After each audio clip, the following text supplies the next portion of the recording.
Guys मेरा दोस्त कहता है तुम बदल गए हो। अरे बदल नहीं गया हूँ, पहले गरीब था अब भिखारी हो गया हूँ।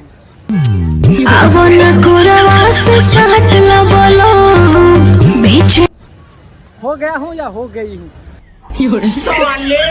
छोटे मारूंगा। दोस्तों मेरे गर्लफ्रेंड बोलती थी तुम्हारे जिंदगी को जवाने बना दूंगा, लेकिन अब भिखारी बना दिया।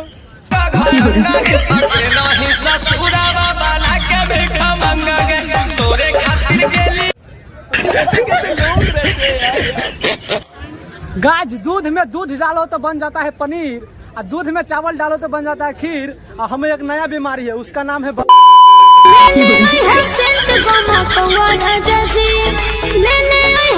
जनाब जनाब मैं गांव वाले हूँ, अमीरों जैसे कहानी नहीं है। ये मेरा बच्चा है, कहानी नहीं है।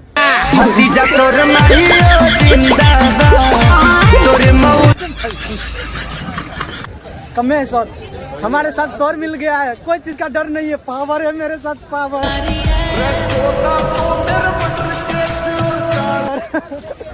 गाइस इनको देख लीजिए, बाप बेचे लोहा टीना और बेटी बने स्वतंत्रता सिन्हा। स्वतंत्रता सिन्हा। गाइस खांसी हो ना तो समय समय पर इलाज न करवाए तो टीबी बन जाता है।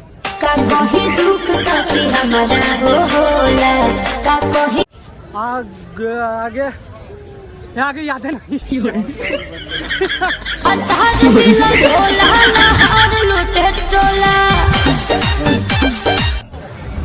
गाइस अगर तुम्हें कोई लड़की घास नहीं डाल रही है ना तो टेंशन मत लो, तुम इंसान हो, गधा नहीं जो तुम्हें घास डालेगा। जिसकी बीबी मोटी होगी उस